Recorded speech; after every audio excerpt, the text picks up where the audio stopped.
Makakausap po natin si Professor Clive Kevin Robert Arguelles ng De La Salle University.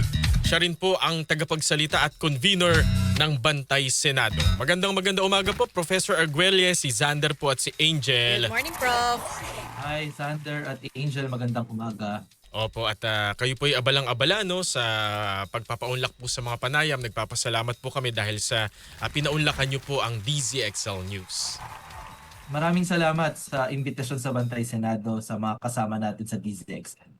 Opo. Ayan, kung naalala niyo po, nakapanayam namin kayo, I think last month po, no, dahil nga po sa pagbabantay natin sa impeachment trial. Ito na po, day 1 ng ating impeachment trial kay Vice President Sara Duterte. Una ho sa lahat, ano ho yung inyong expectations? Well, sa wakas po, mangyayari na nga itong paglilitis ni Vice President at matagal din pong inintay ito ng ating mga kababayan. In terms of our expectations today, inaasahan namin na sana ay walang drama, walang surprise at kumbaga mapayapa lang po na mag-uumpisa ang impeachment trial. Batay po sa procedures, dapat po magkaroon ng opening statements ngayong araw. So kung all systems go, wala pong sorpresa, yan din po yung ating inaantabayanan, yung pagbubukas po ng opening statements ng prosecution. Opo, kumbaga para magiging light lang po ang first day kasi wala pa mga testigo na ipipresenta. Tama po ba, Professor? Maaari ng pangalanan, no, para formal lang at magbigay din ng preview ng mga ebidensya, yung prosecution lalo na, no, pero hindi natin inaasahan na may haharap na sa witness stand, no, ngayong araw. Opo, para ho dun sa hindi ho masyadong pamilyar, ano ho ba yung significance po? Ano po yung kahalagahan ng isa pong impeachable official ay dumaan po sa impeachment trial? Yeah. So yung proseso ng impeachment ay nakalagay po ito sa ating saligang batas. Isa po itong sagradong proseso ng pananagutan kung saan po yung mga matataas na opisyal ng bayan pagkatapos po natin sila ihalal ay kung meron po silang mga paglabag sa ating saligang batas ay maaari po silang usigin, no? Yung pag-uusig na po yun ay nangyayari po sa dalawang parte. Yung una po ay whether po sila ay kakasuhan o magkakaroon ng sapat na bilang ng mga miyembro ng Kamara na mako-convince po na may kaso o may mga paratang. At nangyari po yan kay VP Sara. Pangalawang beses na nakumbinsi ang Kamara na may sapat na dahilan, no? Yung po yung articles of impeachment. At yung pangalawang bahagi po ng proseso na yan ay yung paglilitis or impeachment trial kung saan sasagutin po ang katanungan na hahatulan po ba na convicted o mapapawalang sala po si VP Sara doon po sa mga paratang sa kanya na sinasabi ay nilabag niya yung ating saligang batas. At ang parusa po dyan ay maaari po siyang maalis sa tungkulin at panghabang buhay din na hindi na po siya maaaring makatakbo, no, sa kahit anumang posisyon po sa ating bansa. So proseso siya na kapag ikaw po ay halal ng bayan at nilabag mo ang saligang batas, ito po yung korte na haharapin mo. Can you give us a little background and refresher lamang po, Professor, para po sa ating mga tagapakinig? Tama po ba, 4 yung articles of impeachment o yung mga paratang laban po kay VP Sara? At tama po ba na isa lamang po dito ang mag-guilty siya, automatic convicted na po ba siya, Professor? Tama, Angel, no? Isa lang sa mga 4 na articles of impeachment ay magiging sapat na, no? Kung siya man ay mako-convict sa isa sa mga 4 na ito. Yung 4 na yan, yan yung mga paratang. Ang una dyan ay yung maling paggamit, no? Maanumalyang paggamit ng confidential funds, no? Maalala natin, ang ipinakitang ebidensya ay may yung milyon-milyon na inilagak po sa confidential funds ng Office of the Vice President, no, ay napunta po kina Mary Grace Piatos, Carlos Owishi, Opo. at Yung Mickey iba- Mango at iba pang Si chichirya. Mango. Diba? At sinabi ng Philippine Statistics Authority na wala po sa kanilang record, no, sa buong bansa, wala pong tao na Mary Grace Piatos, no. Tignan po natin kung ano pong lalabas diyan sa trial. Sinabi din ng NBI na mga ilang tao lang yung gumawa ng mga pirma doon sa resibo ng tumanggap ng confidential fund, samantalang dapat ay 1,000 mahigit itong mga tao na ito. Yan po yung unang paratang. Ang ikalawa po ay yung hindi po maipaliwanag na yaman, no, ng ating ikalawang Pangulo. Ang batayan naman po ng ebidensyang hinihain dyan ay sa kanya pong salin, sa sinumpaan pong statement ng ari-arian ng Vice President, sinabi niya pong zero ang kanyang cash, no? Zero, no? Wala pong piso. So mas mayaman pa si Xander at saka si Angel sa ating Ay, Vice Presidente. sana nga po, totoong Sana ganon. nga po. Pero lumalabas po sa Anti-Money Laundering Council natin, sa report nila, na mahigit 6.7 billion pesos po yung naglabas-masok sa kanyang bank accounts at sa kanyang asawa. So may hindi pagtutugma, no? Kaya po may paratang na hindi maipaliwanag na yaman or unexplained wealth. Ang pangatlo naman po ay ang panunuhol, no, sa mga kawani ng Department of Education nung siya po ay secretary ng department na yan, kung saan po ang mismong mga kawani, mga kasamahan niya po dyan sa DepEd ang nagsabi po na nakakatanggap po sila ng mga envelope mula sa Vice President para po dayain, no, yung mga procurement, no, doon sa pagbili ng laptop at iba pang mga kagamitan po sa Department of Education. At panghuli po sa mga paratang ay ang grave threats o pagbabanta po na ipapatay si Pangulong Bongbong Marcos. Ganoon naman po ang kanyang asawa na si First Lady Liza Marcos, no. So yan po ay evidence naman dyan ay siya po mismo yung narinig po natin na nagsabi na ipapapatay niya at meron na siyang na-hire na assassin. So ito po yun, no? Opo. Mga paratang sa ikalawang Pangulo. Opo. Prof, dun ho sa 4 na articles of impeachment, sa inyo pong pag-a-analyze, no, alin ho dun yung sa palagay ninyo pinakamalakas na may ebidensya at yung pinakamahina naman? Alam mo, Xander, kasi sa Bantay Senado, nag-iikot-ikot kami sa mga barangay, no? Yung aming barangay assembly. Kinukwento namin ano ba yung proseso, tinatalakay din namin ano yung mga paratang. Doon sa pag-iikot-ikot namin, nalalaman namin na para sa ating mga kababayan, ang pinakamalakas yung panghuli, yung pagbabanta sa buhay ni Pangulong Marcos. Dahil siguro din yung ebidensya ay si Vice President mismo. Mahirap itanggi yung ebidensya kasi siya mismo yung nagsabi noon, siya mismo yung nag-publicize noon. Sinabi niya, ang depensa kasi sinasabi joke lang. Pero mismo doon sa statement niya, sinabi niya, no joke, no joke. So medyo mahirap para sa mga kaibigan nating abogado, no? Lagi din sinasabi sa akin na isa sa mga pinakamalakas na ebidensya, yung ebidensya na nanggaling mismo doon sa akusado.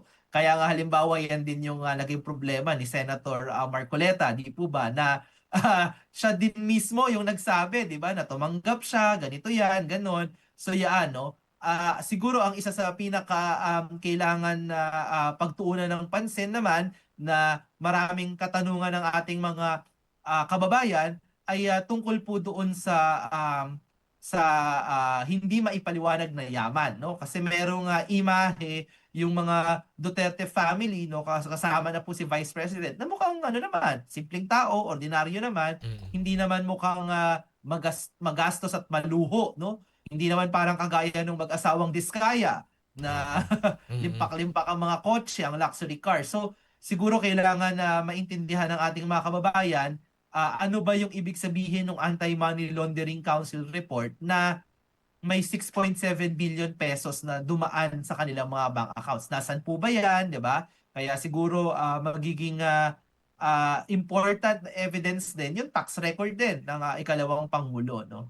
Okay. Professor Cleve, bakit po dapat may pakialam ang taong bayan dito po sa pagsisimula ng impeachment trial versus VP Sara?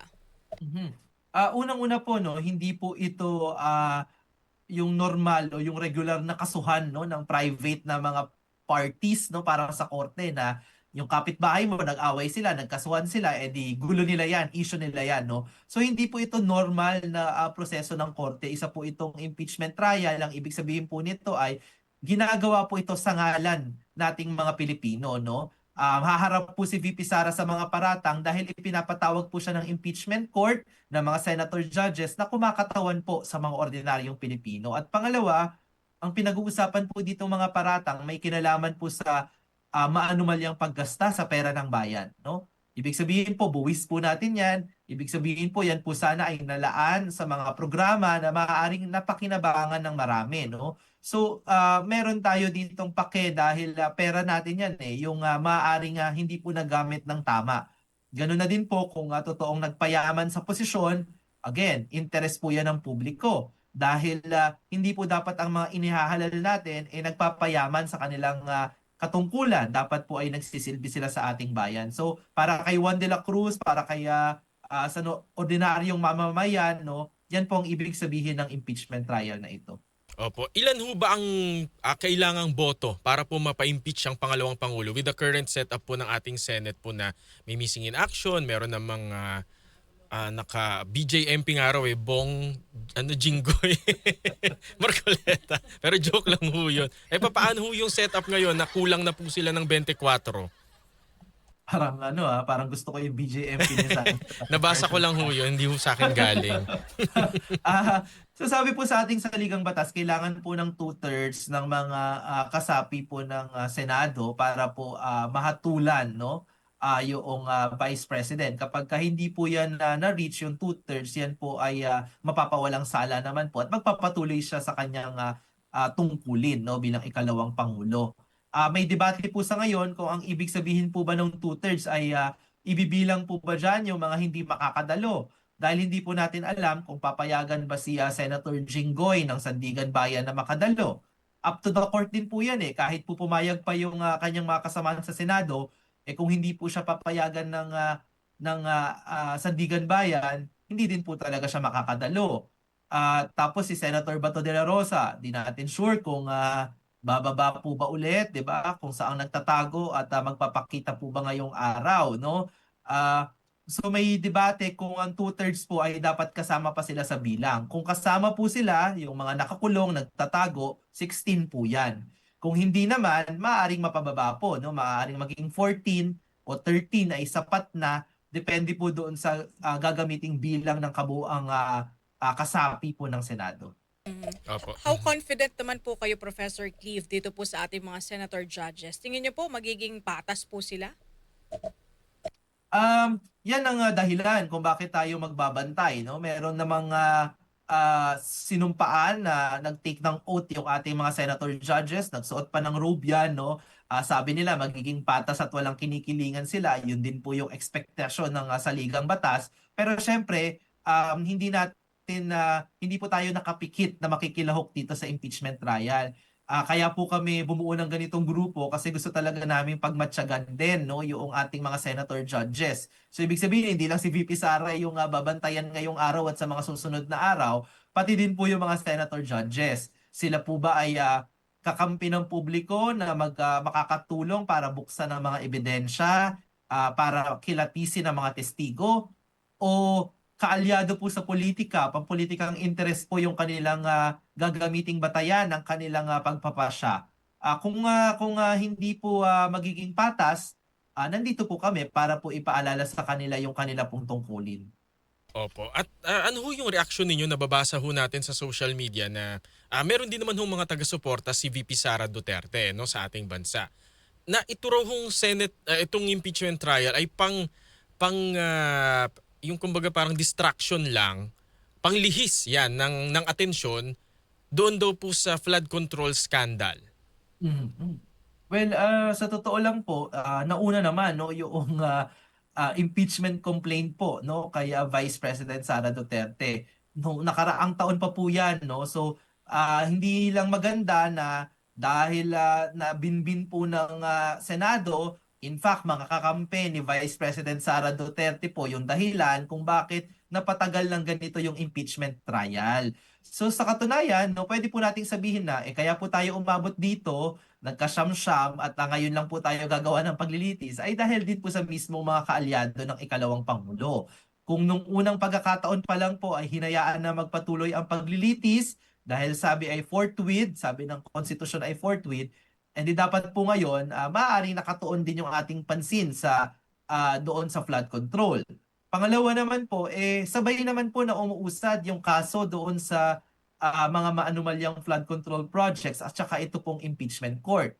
Tandaan po natin, hindi naman po Senado ang korte kung saan po dudulog ang mga gusto pong magpapanagot doon sa mga nakinabang sa flood control projects. Yan po dapat po sa Sandigan Bayan, dapat po sa ating regular na korte. At gumugulong, no, may mga kaso po. Sabi po ng may mga kasalukuyang nakasampang kaso, nakadetene, hinahanap po si Zaldico, sabi ng ombudsman, may mga susunod na malalaki pang kaso.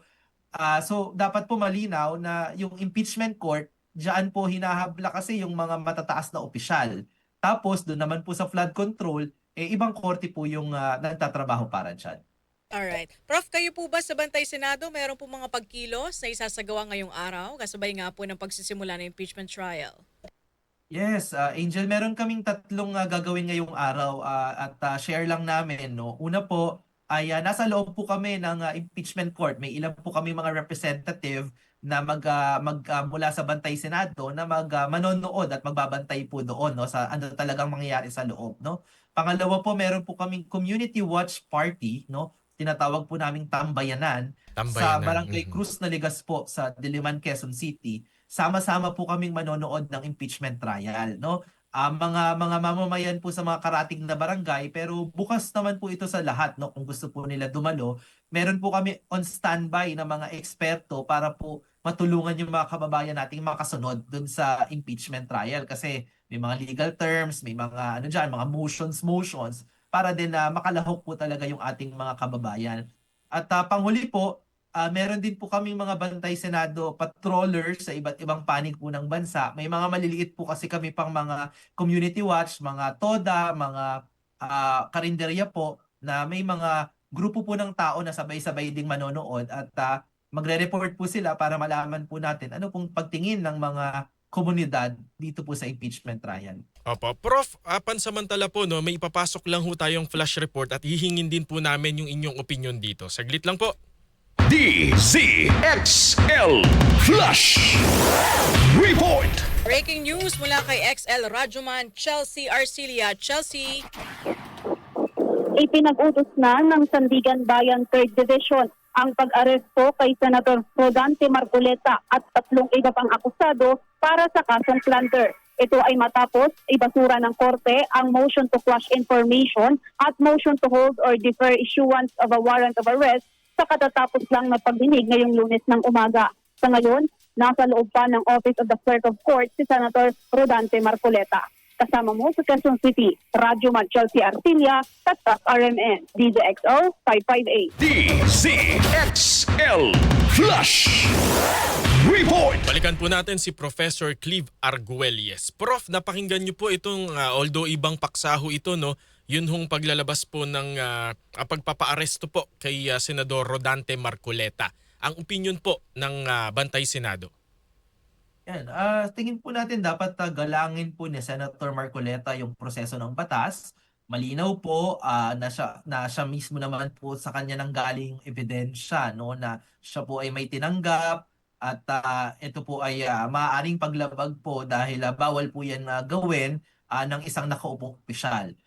Kung gagamitin niya namang depensa ay ito ay campaign donations, hindi niya din po yan idineklara. At pauna niya na po itinanggi na ito po ay mga campaign donations. So either yan po ay paglabag sa plunder law or hindi na ideklarang campaign donations, maaaring paglabag pa din sa election law. So kailangan lang pong mamili dun sa dalawa. So tingin po namin dapat malinaw na harapin ang paratang po ang kaso po niya ng ombudsman, ito pong si Senator Marcoleta, no, at bilang isang halal na senador, no, hindi naman po ibig sabihin na kapag nanalo na exempted na po sa batas. Dapat pa din na sila po ay sakop, no, wala pong senador, walang pangulo, walang kahit sino mang opisyal na exempted po sa ating batas. Okay, Prof. So, plunder, non-bailable. So, mababago na ito yung bilangan, ano? Tama ba, ng mga senator judges? Kung hindi, kasi paano yan? Kung non-bailable, hindi na siya pwedeng dumalo.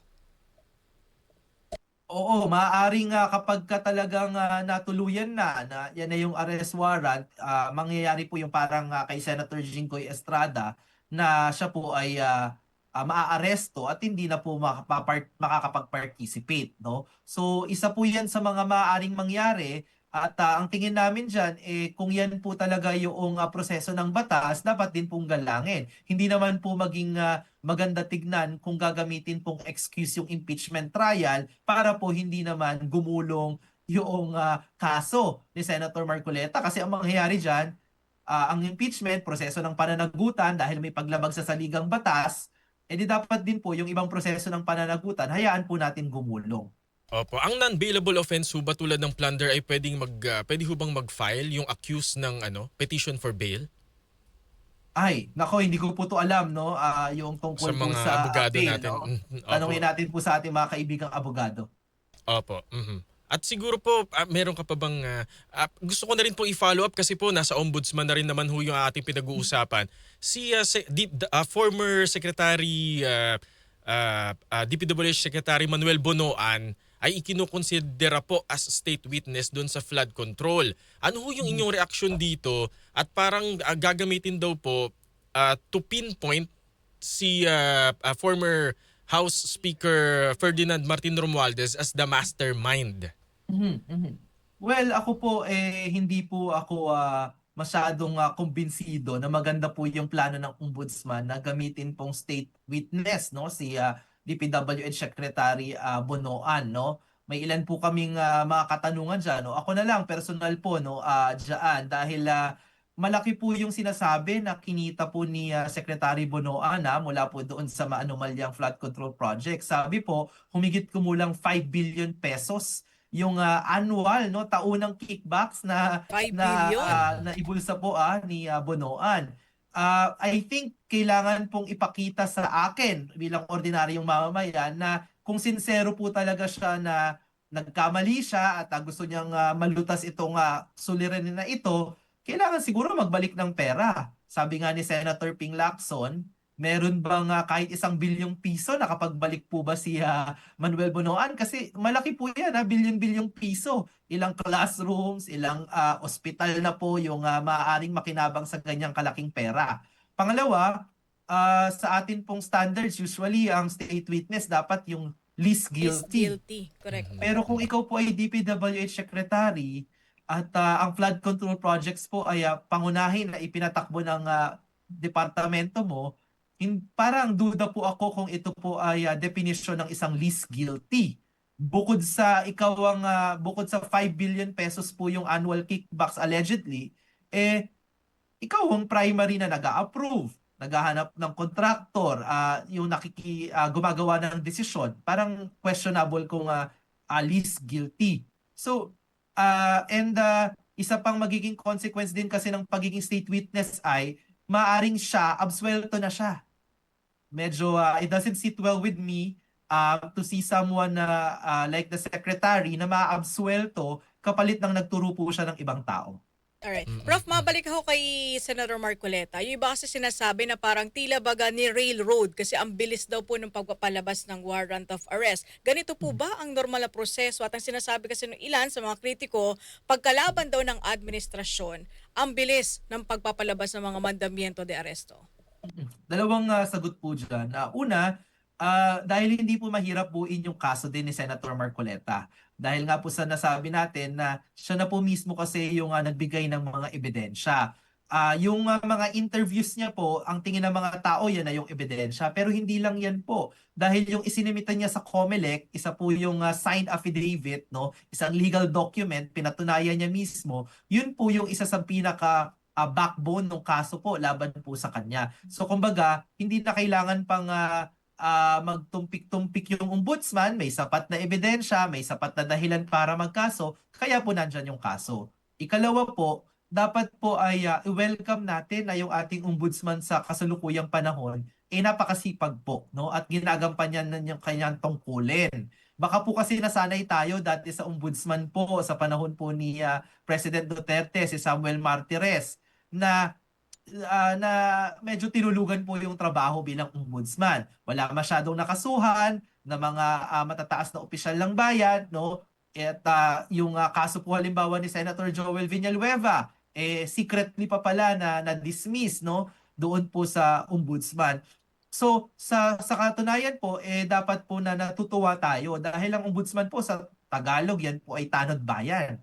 Kasama po natin yan, kakampi po yan ng publiko na nagtatanod po dahil binabantayan natin na kapag kayong mga matataas na opisyal ay may paglabag sa ating batas, pag-abuso sa kanilang kapangyarihan, dapat po talaga sila ay makasuhan. At sa pagkakataong ito, hindi ko na lang alam kung coincidence ba o kung ano po, baka po kasi masyadong mga magkakaibigan, magkakaalyado po, kayo po yung nakakasuhan.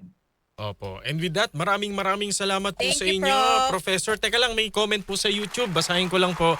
Sabi po ni Ma'am Melanie de la Cruz, ang galing po ni Professor Arguelles, talagang nagbabantay po sa hearing para sa bayan. Mga heroes po nowadays. Sabi po niya yan sa YouTube. Ay, wow. maraming salamat po. Marami po kami volunteers, more than 500 po kami. Marami dyan mga kabataan at marami pong salamat. Sama-sama po tayong magbantay sa paglilitis na ito. Maraming salamat Thank po. you, Prof. Thank you, Prof. Sa ulitin, nakausap po natin si